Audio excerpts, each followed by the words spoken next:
嘿，欢迎来到今天的风沙二轮。好，来，这就是今天要选的3张牌，1、2、3。那同时呢，我来跟你讲一下今天的领取好运是什么内容呢？今天的领取好运是呢，你在心里埋藏已久的一个问号，一个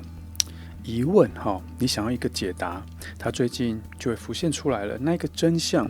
那个你所期盼的真相，最近就会出现了。或是你有一些比赛啊，什么叫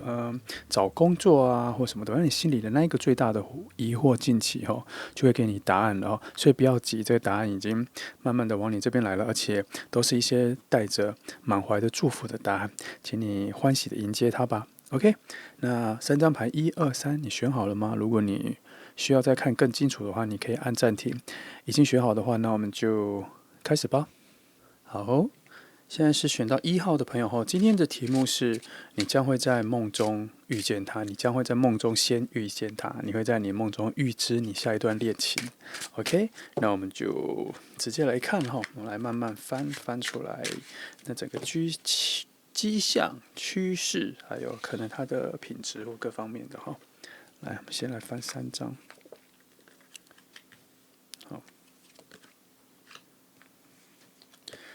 好，目前看到的是都是圣杯，他是一个感情非常丰沛的人他对人，他对人是充满关怀的而且他也是一个很念旧的人而且他对很多事情充满好奇心之外，他还怜悯心、慈悲心都很高，然后他内在的一个宗教的观念各方面、神秘学各方面的悟力也蛮高的。也就是说，在身心灵方面呢，他灵跟心的部分，他蛮有天赋的。他能够体察出很多无常啊，生命中的喜怒哀乐、悲喜他能够理解，他不会掉入。他虽然那个水的能量很多但是不代表他的情感丰沛是会被他的情绪牵着走，或是被他人的情绪牵着走。他也算是一个共感蛮强的人他也算是一个共感蛮强的人，所以我相信你在现实世界不是在梦里啦，你在现实世界遇到他的时候，你会发现说他是一个蛮能够体察你的内心痛苦、你的内心担忧的人因为他的共感真的是蛮强，他的水能量很强他跟你的牵连各方面的话蛮吻合你的内在的一个流动，因为这水一开始就给很多人，很难去避讳，很难去否定说这一个人对于理解他人就是同理心和怜悯心，他都有，他都蛮有的我们来帮你看看他其他的特质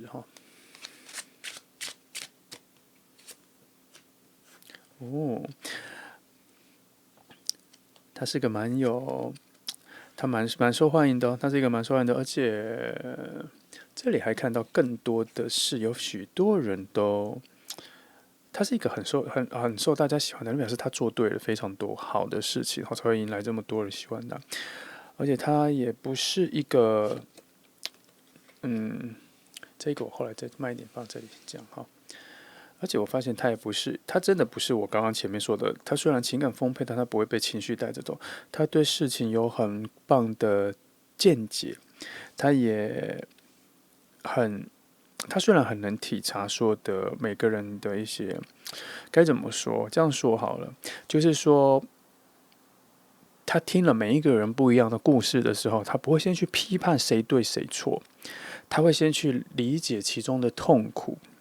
他会先去怜悯其中的悲伤，他并不会马上就觉得说，一定是谁做错，一定是谁做对，他会用一种非常理智、非常剖析的方式去理解这整个世界，或是理解一个人的故事里面的平衡，然后他会很公平的，很公平的，即使是看起来是坏人的人，他也会去体察对方是他可能有他的难处，或是他可能有很多我们不为人知的故事的背后，或是长期的一些伤痛，让他变成他现在会做出一些伤害人的事情，他比较能够怜悯到更深一层的部分也因为这样啊，他这样子的特质，在他的周遭、他的朋友圈或是各方面理解他的人都非常的尊敬他。其实，在某方面他是非常的尊敬他，都很在某方面有一种觉得他蛮怎么？因为这个能力不常有啦，很多人都会在表面的事情上面就会立刻对任何人事物都会有偏见，然后运用自己的经验啊，去认为事情的是非就是那样哈。就是说，你的故事可能有50样故事，然后建构你这个人格，所以你去判断是非的时候，你很容易就斩断截铁，就觉得说这个事情一定是谁对谁错，因为这些故事很雷同你已经发生的故事，所以你很快就能够判断事情是谁对谁错，这是你。打个比方啦，这可能是你。然后我的意思是说，他的部分的话，他虽然也会有很多的经验，也会有很多的故事让他去判断事情的是非，可是以他的个性，因为他的怜悯心跟恻隐之心更大，所以他能够更深的体会到说，事情也许就是有对有错，但是他还能够体会到其中的层次，就是说，什么样的让这个人做错了事，什么样的层次让这个人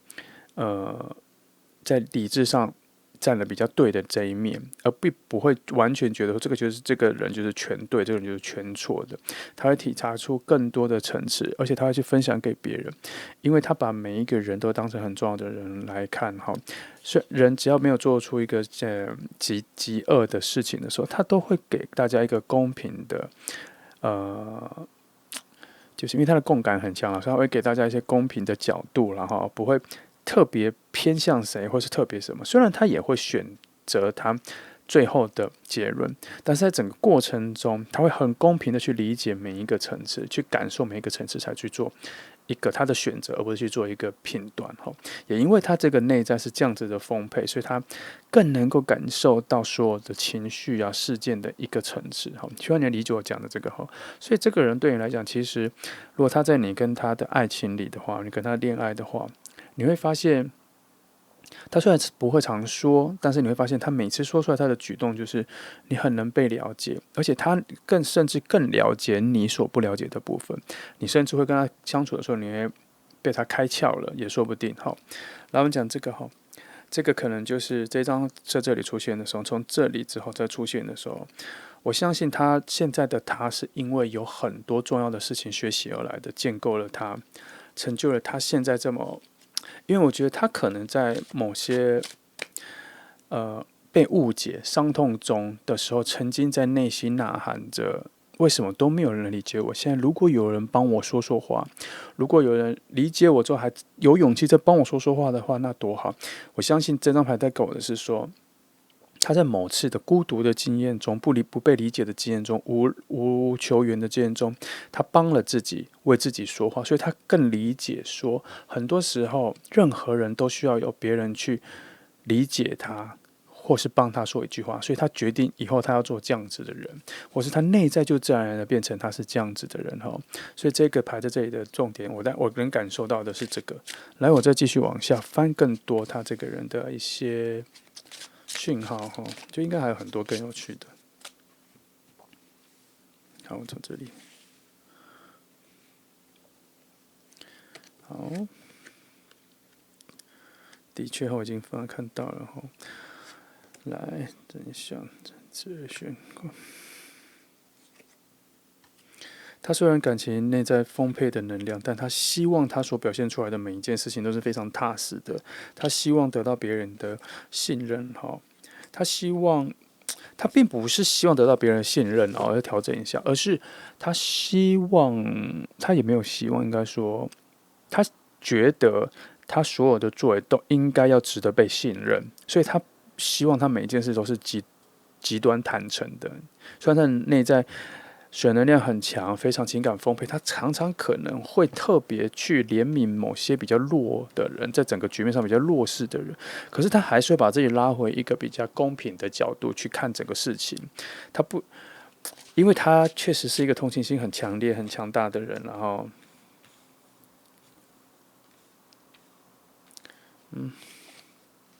这样这3张这样出来的话，我觉得。因为他看到的很多事情是他相信人不会因为当下的事件就确定了这个人的人生，他看一个人看得更远，他会觉得他现在说的话或他现在所做的事情帮助了这个人，会影响这个人以后的样子，以后是否黑化或白化，差不多是这样，会更好或是更坏，差不多是这样。所以他愿意去体察更多的层次去理解一个人之后，然后再说出一些对的话，再做出一些对的事。所以你的部分的话，如果你跟他在一起的时候，你会发现他除了关心你现在的感受之外，他会跟你讲一些东西是，他甚至可以知道你未来，如果你照着他这个建议走的话，他会成为什么样子更好的人。虽然有一点点强势啦，在这个概念上是有点强势或是置入观念，但是他不会强迫你去接受这些，他会跟你讲，然后他会让你感觉到舒服，而且他会让你感觉到他是真心的希望你变好，但他并不会用情勒的方式说我是为你好，没有，他会让你有所选择。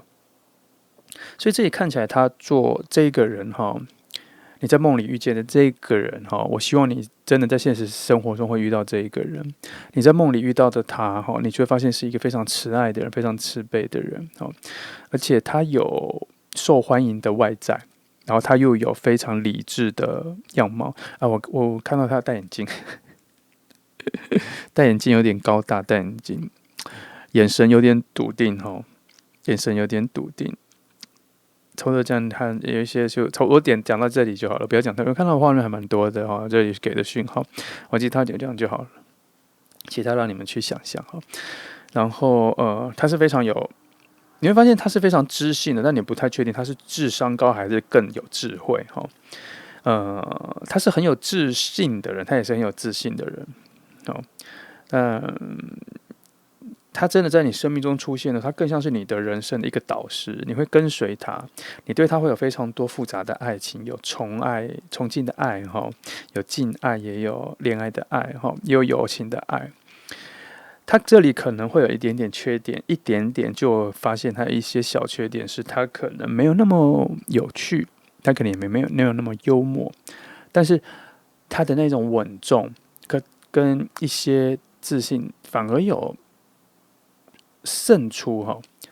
渗水的渗，三点水一个餐的那个渗，它可能渗出一点点的可爱的气息。当你跟他更加熟悉的时候，你会发现他这些自信啊，或是很笃定的讲事情的这个样子，反而对，久而久之，你不再觉得那么威严，不再觉得那么崇敬的感觉，所以你反而发现他有点可爱，因为你觉得他太坚持这件事情的时候，反而显露出他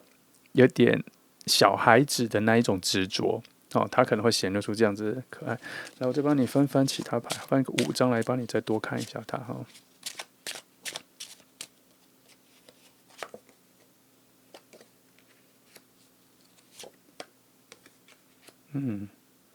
他的确是一个。你看呢？他虽然对其他人有共感，对其他人产生怜悯，可是他却对自己是一个非常要求的人。他对自己是一个非常要求的人，他会有苦会往里吞然后他在你面前展现出来的都是他已经消化好的人。但你别为他担心他是一个非常别让他担心，不是担心，他是一个非常成熟的内在，非常稳定的内在他无时无刻都在调整他内在的。那个平衡感，你不用担心他能够同时处理你的情绪问题、各方面问题 ，OK， 你的存在物问题，他也能够瞬间处理自己的，因为他已经训练到自己是非常有逻辑性的，他已经训练到自己把他的情感面不再从情绪面抒发，而是从一些同理心转变出去，也开始影响了他的那个共感能力，他越来越能够体察其他人的心情。而你跟他未来在一起的时候，你跟他又是最接近的人，你无时无刻你的各方面内在的感受，他都能够察觉到。但是他很聪明，他不会马上就说破，他也不会马上就纠正你，他会适时的观察你，或是等到你求援的时候，他就已经有答案了我真心祝福你会遇到这样子的人，但我也很希望你在梦里先遇到他的时候，你能够就已经感受到他的温暖或各方面的快乐了。他给你的一个幸福，在梦里的时候就会遇见他。今天这一题就是你在梦里会先遇到，所以你最近做梦的时候，记得你再仔细看看着你在梦里遇到的那一个人哈，仔细的记得他的长相，好，仔细记得他的长相，记得外貌，然后在现实生活中找找这个人有没有在你生命中出现了。来，我再帮你翻一下，我再帮你翻个几张好了，还有时间，帮你看看这个人，你会在现实生活中，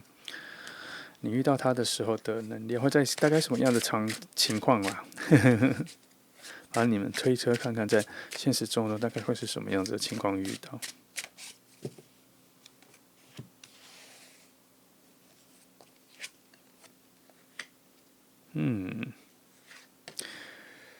你们会在一个工作的场合会遇到哈，跟金钱有关的工作场合，然后你们会有一个事情在共同讨论，然后两个对那个事情有非常热情的讨论内容。打个比方啦，比较像是可能你们在讨论一个案子，但它跟你是不同部门的或是不同公司的，然后你们是要合作，然后讨论一个案子，有一个共同的目的，然后这个目的都是为了赚钱。大概是这种场合你会遇到他，然后你会被他的一些魅力啊、表达用词啊各方面的一些很稳重的、很自信，就我刚刚讲的前面的优点所吸引，你很快就会被他吸引，你会察觉这个人是你喜欢的人所以我才说你在梦里遇到他的时候，好好的记得那个长相。当你遇到他的时候，你才会很深刻的发现就是他他就存在。这张牌出来的时候觉得，他这里告诉我，你内心如果有一些伤痕、有一些伤痛，会在你这些东西都平复过去的时候，他就会出现。这个人并不是在你这些伤痛或伤痕出来要疗愈你的，他没有，他会等你各方面你内在都准备好的时候，他才会出现。目前是这个讯号，因为他有一个土能量在这里，他会出现在一个非常扎实、非常稳定的状态的时候才会出现。因为这张牌它一般就是疗愈，在教堂里疗愈，它可能后面有一个彩色玻璃嘛，彩色玻璃后面有人他的意思就是说，你必须要在这里疗伤过之后，你才会经过这一份彩虹之后，再在外面新的世界，你就会遇到它。然后两个土能量加火能量，应该就是说会在一个非常温暖的、非常肥沃的土壤之中，它会像是一个骑士来带着你该需要的东西来迎接你。应该是说，你到了那一个世界里，它会在门口迎接你。然后是温暖的，然后你会被这个场所所牵引的一个领域，也就是说，你遇到他的时候，你会被他的各方面的一个魅力所吸引住然后你会慢慢的进入了他的世界，进入了他所创造的世界，进入了他所创造的那个氛围里。好，大概是这样子你们第一次相遇的时候，大概会是这样子的情况。好。希望选择1号的朋友，你能够理解我对牌面上的象征的诠释。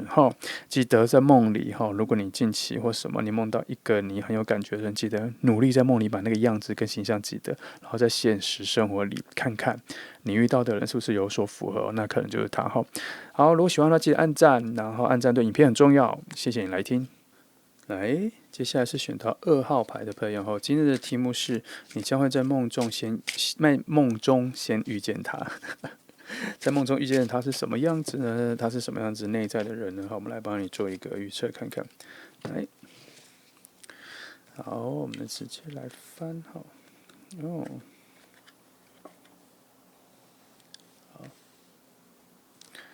来，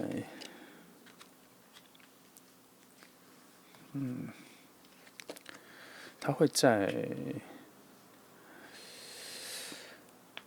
你会在一个完全不是你的生活领域，我猜应该是你的工作领域以外的地方，就可能不是你擅长的工作领域，或是你的生活环境以外的地方会遇见他。你会在一个你现在比较陌生的情况里遇到他应该就是说，他有很多啦，反正他不是你会在一个新的场合遇到他首先，我先来说，今天这个题目虽然说你在梦中会遇到他，的意思是说，如果你近期在梦中会遇到我接下来要描述的那个人的样子、个性的时候，请你在梦里好好的把他的样子记下来，看看在现实生活中你在接下来在遇到的人时候有没有符合的，那应该就是他了来，我来帮你看一下。我的意思是说，现在前面的看起来是说。在现实生活中你可能会在别的场合或什么遇到他他现在翻出来是一种遇见的一个情况而且这真的还蛮像在工作场合遇到他的耶。就是你在努力做某一件事情的时候，你会遇到他，然后他出现的时候，他的外在各方面的谈吐、形象、穿着各方面，很快就会吸引你的目光。而且，我再翻一张，而且下面我要看的是，因为我要问的是，而且他也同时被你吸引住吗？我翻出来这个，是的，你们两个会在同时互相被吸引住，互相会被吸引住。在看起来像是工作场合，然后这个工作场合，这个工作的情况，这个遇到他的情况可能会让你有一点点觉得不是那么自在，因为它是一个新的场合，我觉得他会在你陌生的场合里遇到他，然后这个场合很像有一点点会在谈论工作，有一点点有那个讯息啦，不是谈论工作就是谈论钱。或是你们的聊天话题很常谈论钱，可是钱我就觉得直接谈钱太乏味，我觉得他可能比较多是谈论工作，然后它像是一个交际场合，而且它不太像是工作，也有可能不是在工作里，有点像是工作之后的活动或是学校之后的活动，就是奖励型的活动，但那个活动里大家是为了庆祝某些事情的活动里，然后你会遇到他，你会遇到他。只是这个庆祝活动会方面，它的场合啊、它的场所或它的位置，或是去的人会让你有一种陌生感，你会不太习惯。然后你去之前，你会有一种绑手绑脚的感觉，你会觉得不自在，很正常，因为这个感觉它有一个很陌生的感觉。但是这是你必须要穿越去的所以近期现实中，如果你有一种邀约或者什么任何地方要你去一个你不熟悉的地方，记得去看看因为他应该会在那个地方出现，他应该会在那个出现。那我来帮你看一下，在梦里各方面他是个什么样子的人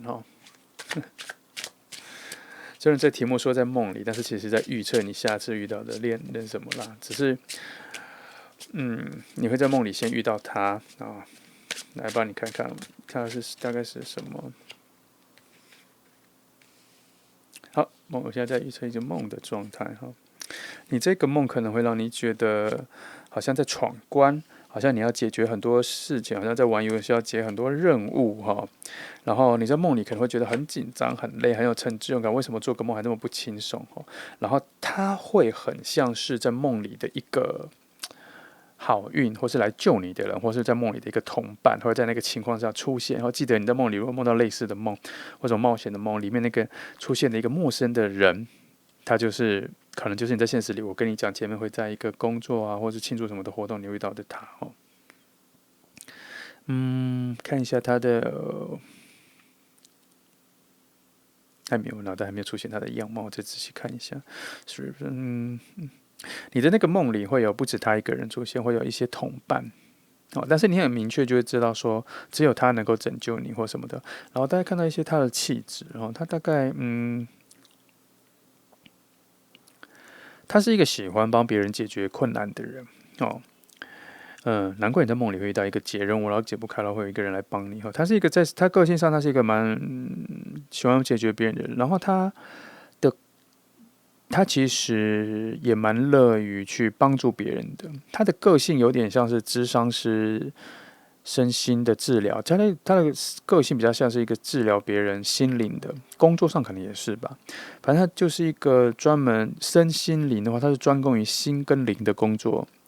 的一个人他的个性也是他擅长去把别人的困难背负在他自己身上，然后帮大家迎刃而解，然后带到一个很快乐的一个局面。也就是说，他真的是在帮人家解决一些内心的困惑的人他很擅长这个，他很能够理解，他能够用分析的方式去理解别人内在的一些困难然后他的工作不能说他的工作，他的个性也是一个很适合去开导别人，让别人从困难中进到一个新的境界。他很能够帮别人进化，他就是比较像是说一个教练，就是说你可能在你瓶颈的时候，他能够看出你的盲点，然后给予你正确的指导，然后让你突破难关的。他的人的人格啊、内在啊，它的特色大概是这样子哈。然后这里看到的并不多哈，这里还我再帮你看仔细看他这个人就好了哈。什么情况啊、场域，我们先避开，我们直接看这个人来分析他的人格各方面。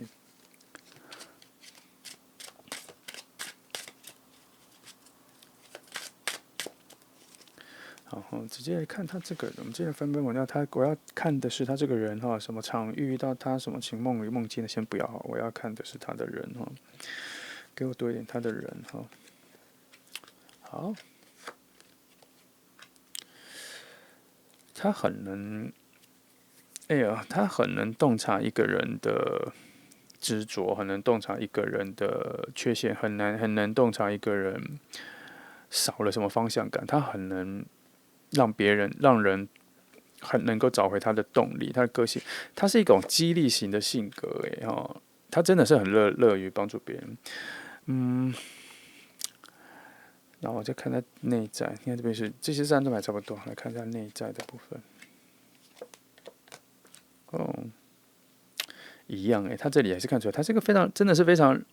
在乎旁边的人，他有的时候甚至有点忘了自己也是非常重要的，他有点忘记自己其实也是非常重要的，而且他每次帮助别人去。简单来说，如果他是个諮商师，或是他是一个很好的谈天对象的话，大家都很爱去跟他聊天，因为他很快就能够看出每个人心里的那一个盲点，很快就能帮大家内心的那一个谜团起雾了，他能够把它驱散掉。好，然后他能够很棒的去显化每一个人内在的潜质，他真的是一个教练性格的人，他非常乐于去帮每个人提升他自己。好。在这里，而且他几乎都能够做到，他也擅长，他也知道他自己能够去帮助任何一个人，就是说，像有些公司他们可能每天都在假装，像比如说什么股票公司啊，或者什么每天都要做一些很高端的数学的一些计算或工程师他们在这个工作也非常忙碌，脑袋都跟一些很逻辑性的方式工作。然后当遇到心灵上有一些情绪上的困难的时候，就需要像他这个人一去跟他聊天，跟他理解，他就能够马上理解你内在需要听的那一句话，然后受到鼓舞，然后就有一点充电，瞬间充饱的那种。身心灵嘛，你的身体劳累了，可能也是心理各方面也是有一些困难。它就是一个很快就能够洞悉这一件事情，而且它能够给你一个非常有品质、具体的帮助。找到你内在的盲点之后，你立刻就能够活力充沛了。他是这样子一个性格的人，所以我在看后，如果你学到2号的朋友，你在现实中遇到这一个人的时候，你应该会感受到，有一种不可思议的正能量。而且这个不可思议的正能量有点让你有一点觉得不敢相信，就是怎么会有人的活力充沛，并不是体力充沛，而是来自于他的眼神、他的做事的那一个正念的方式，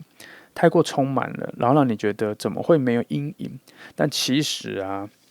有阴影，只是我一直没有说，一直在针对他对外人说，其实有阴影，他心里有非常多的阴影，因为他要承受很多别人，他其实是一个很能够察觉别人，所以我刚说他很能够察觉别人需要听哪句话，那就表示他很能够察觉别人内在真正那个黑暗面，所以他心里常常要去承受别人内在那一份黑暗，然后他在快速的消化之后给予正确的帮忙。可是他给了别人正确帮忙之后，可是那个黑暗跟那个也是深深的在他内在也影响了，所以他知道他要告诉自己说他必须要更正面，他才能够消化这些东西他的内在品质就是这样子，他有一点像是，他就是一个天生的治疗者，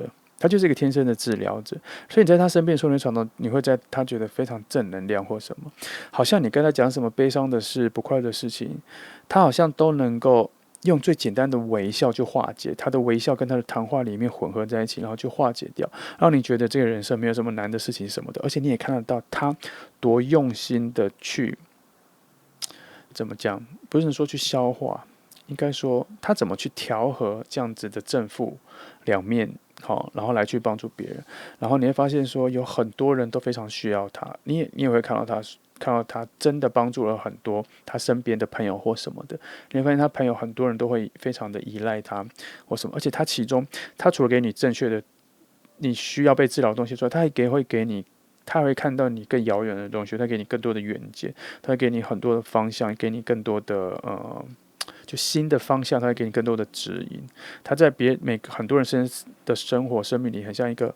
提灯的人，在黑暗中提灯的人给予你方向，或是在很多隧道里不知道往哪走的时候，他是那一股从外面吹进来的风，让你知道这一条路是对的。大概是这样子性格的人。好，再帮你看更多的他哈。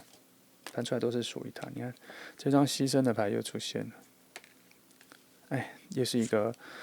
虽然这2号牌跟1号牌有点类似，就是都是痛苦、悲伤往自己内在吞，然后可是努力的去感受其他人。1、2牌很类似，但是其实内容不太一样哈。如果有兴趣，你也可以去听看看1号。哎，也是一样。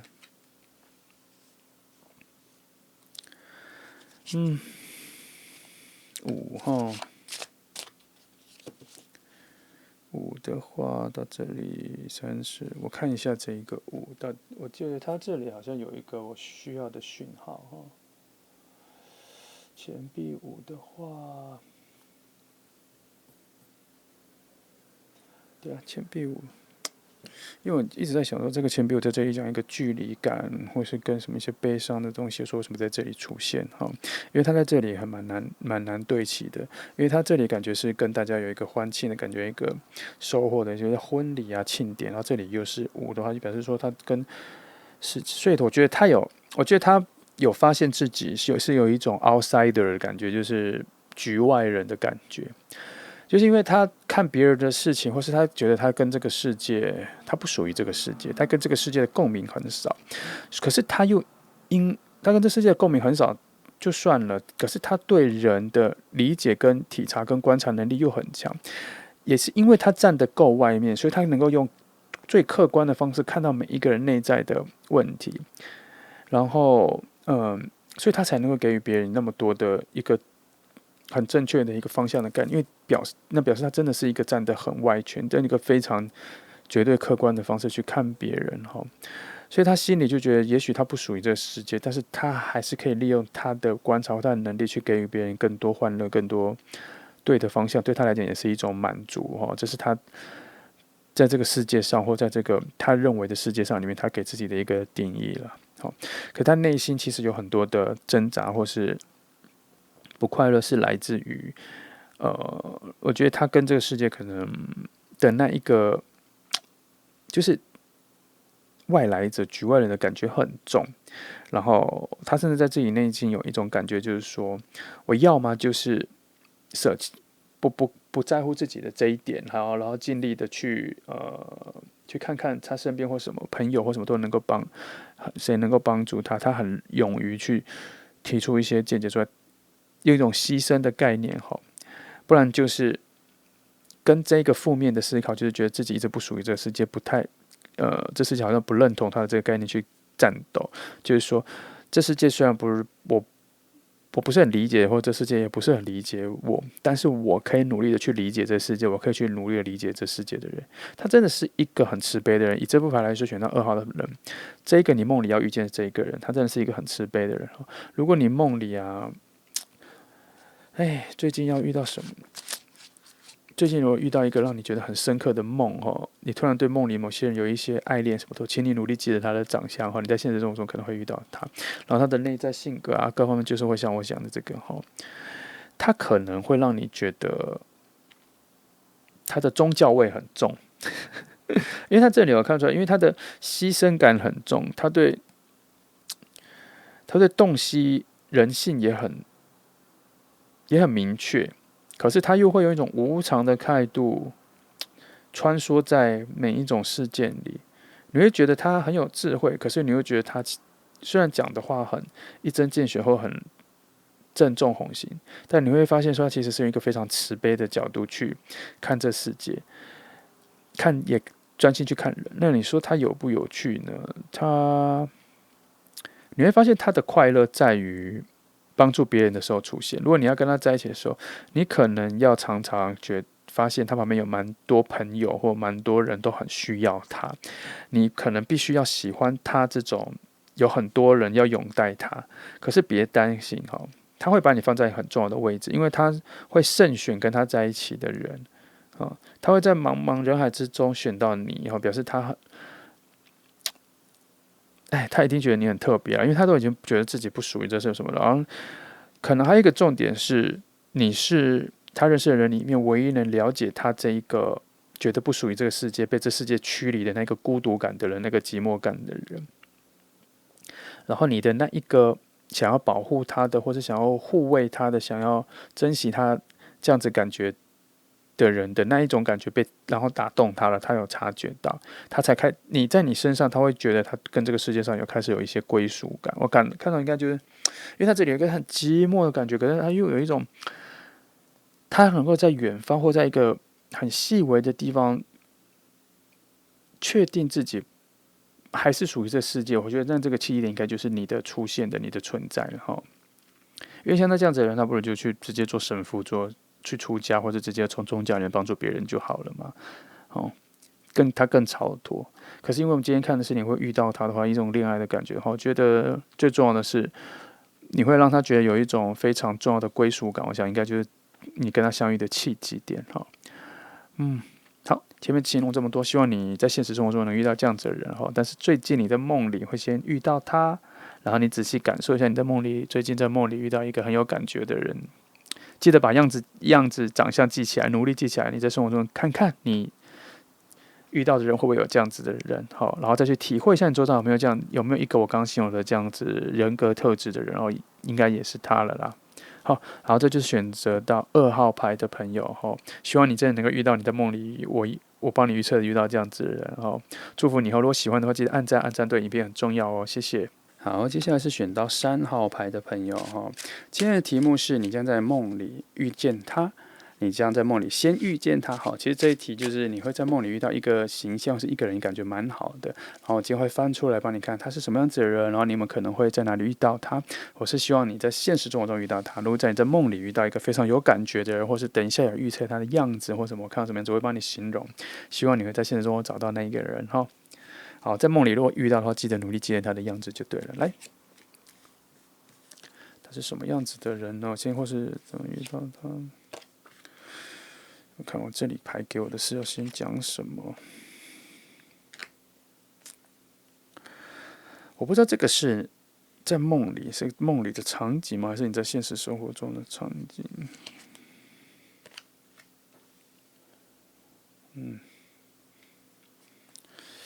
这里怎么让我看到的是你好像会在，好吧，应该说。因为这里水能量很多，有月亮真不安是。我觉得你会在一个这里我怎么突然分辨不出来到底这个是一个梦里还是现实？不是8的话8圣杯8特律也是。我觉得你会在一个这现实生活中，你可能会在一个遥远的旅行里。而且比较像是个人的旅行，你会巧遇这一个人。你现在心里可能有想要去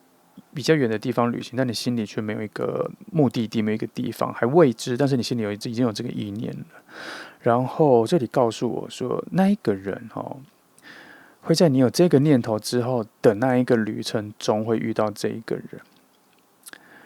然后你在这个旅程中会遇到蛮多的人的，也会遇到蛮多的冒险。应该冒险的时候会有一些小状况但没关系。但是因为这个会有一些不顺利，跟你预期的不一样。可是这个方向要遇见他，这个方向是对的。我目前感觉到这个东西，6的，或是你会有一个遥远的旅行去探望一个老朋友，或是你会有一个。反正这就是你要去一个遥远的地方，或去一个地方去见老朋友呢，还是去你已经去过的地方，然后你要再去一次，都有这个讯号出来然后那个人会在你这一次的出发后遇到他，然后中间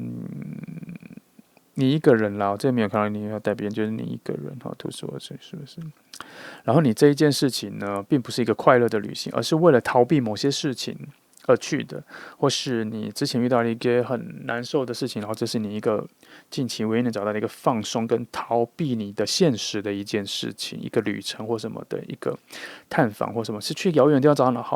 老朋友呢，还是去回顾一些旧的地方呢？就地重游呢，也有可能哈。然后那个人会在你这一次的出发之后，他会在那里等你哈。来帮你看一下，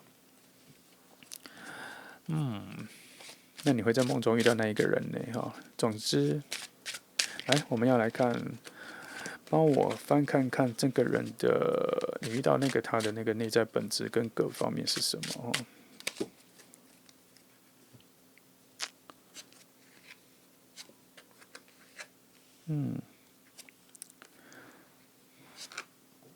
哦，6啊，你会看到一个，你会遇到一个非常平静的人，哦，过度平静，他一个非常平静、非常理智，内在浪漫程度可能没有那么多，但是你会被他的平静、稳重、活在自己世界、从容不迫的样子所吸引住。他有一种魅力，他的身边散发出的东西不是冰冷的，可是他有一种很热的魅力哈，就是你会吸引，你会被他有一种好像对事情都很笃定，或是对事情都非常乐观正面的一个眼神或是样子所吸引。可是你又感觉到说他的内在其实是非常平静的，然后个性很从容不迫，做事情也慢慢温温的。可是你又感受得到他内在好像他活在自己的世界里，然后他有一个非常热衷的事情，可是他可以只要有自己就好了。然后他的眼神看得很远，甚至他可能会略过你哦，他可能会略过你。可是他在你面前就觉得非常有魅力，各方面的哈，你会被他的稳重感，被他的一种，就这几个字换了，就是你被他的稳重感、眼神的笃定，然后有一种从容不迫的感觉。然后也不会心浮气躁，他就不心浮气躁，他就是一个很稳定的状态的一个灵魂，你会感受到他这样子。如果你有机会跟他聊天的时候，你发现他除了这些之外，他对世界有非常多的见解，也非常多的价值观，也非常多的见解，非常多的想法。你跟他聊任何东西，他都会有感觉，而且他不会强势，他会蛮温柔的，蛮温柔的，蛮温柔、蛮斯文的跟你回答。哦，这里有这些特色，这些特质哈。我突然脑袋出现一个问题耶，帮你翻一下。突然出现这个问题，这个人是新认识的还是旧的人做了一个全新的改变？因为我们前面说你会去一个遥远的地方嘛，或什么的哈。这个人是全新的人呢，然后还是你本来就已经认识了，这个人已经改头换面换成一个样子了，然后重新出现在你人生里。哦，这不准，来看多一点。好，这个比较难哦，这个解释。这里只有看到说，在他的人生里，他已经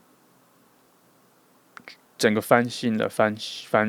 成，在他的人生里，他是一个全新的人，他已经经历过蛮多事情，然后他现在已经变一个跟他以前完全不一样的人了。他以前跟现在不太一样，这个人在他的人生里，但是没有看出来他是不是对你来讲是你的人生的新人还是旧人了。反正他这个人是已经重新再活过来一次了哈。看一下。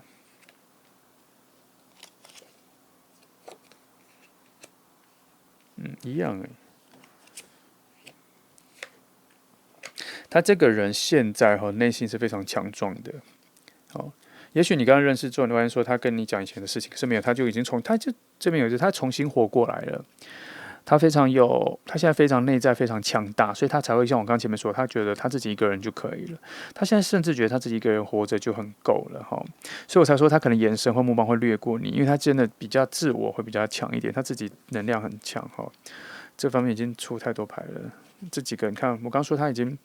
是一个内在已经全部都翻新的，已经是全新的人，然后这边出战车牌，再次确定他把很多的伤痛或什么，他都已经包容在这里了，他已经走向胜利的，他内心的那个胜利，他内心的那个新目标，他已经走到了，因为后面给力量牌哈，他已经走到，他现在就是一个很强大的人了，他已经不是以前的那一个他了，然后这边又有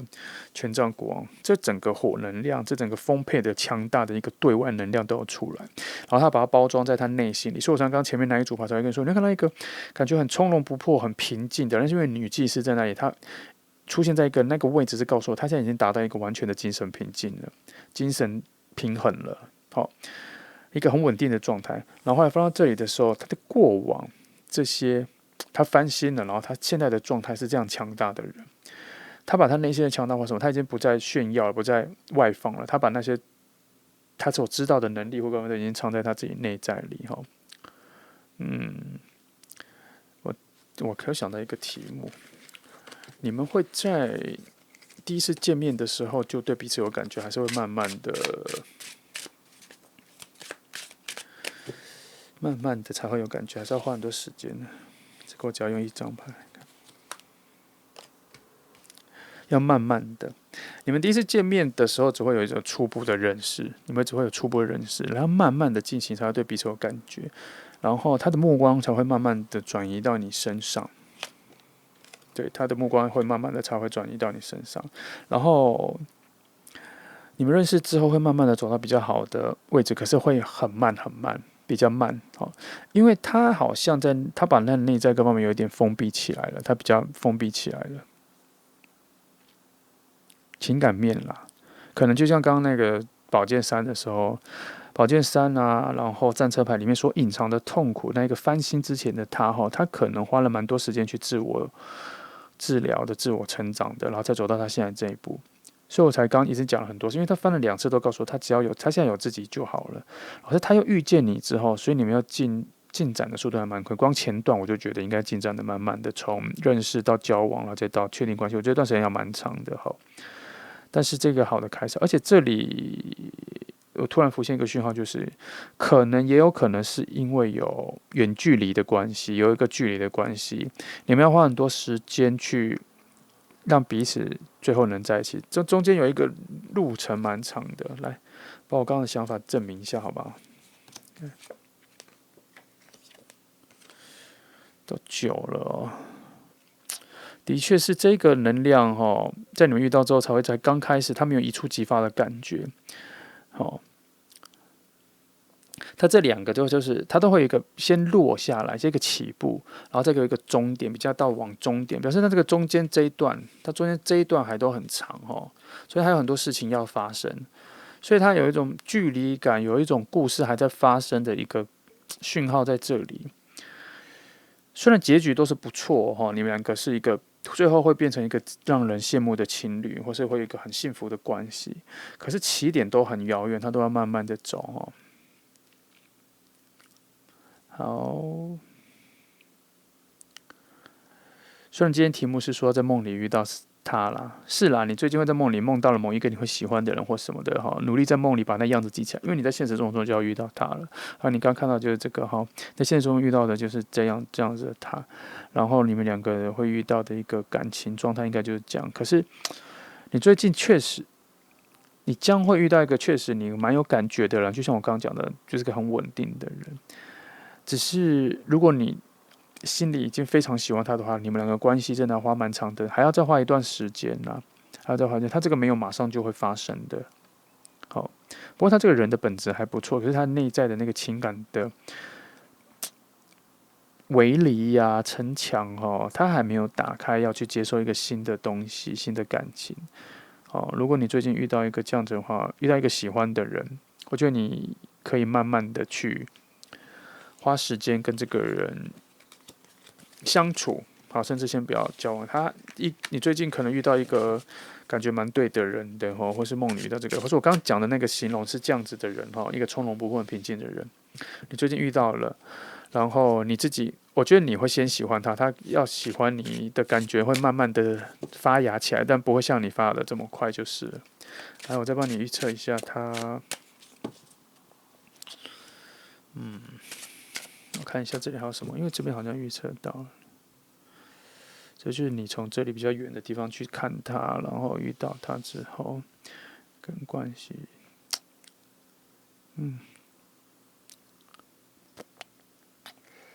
我觉得这里我看到了已经看完了耶，我再帮你看一下有没有可能在半年内发生这一件事情呢？如果你心里有特别想要去某一个地方散心啊或什么的，像我刚前面讲的旅行的话，我看看这个人会不会在这半年内，这件事情或这个人会不会在这半年内出现啦？先3个月就好了，还是不要急，先慢慢等，先不要急啦。我觉得你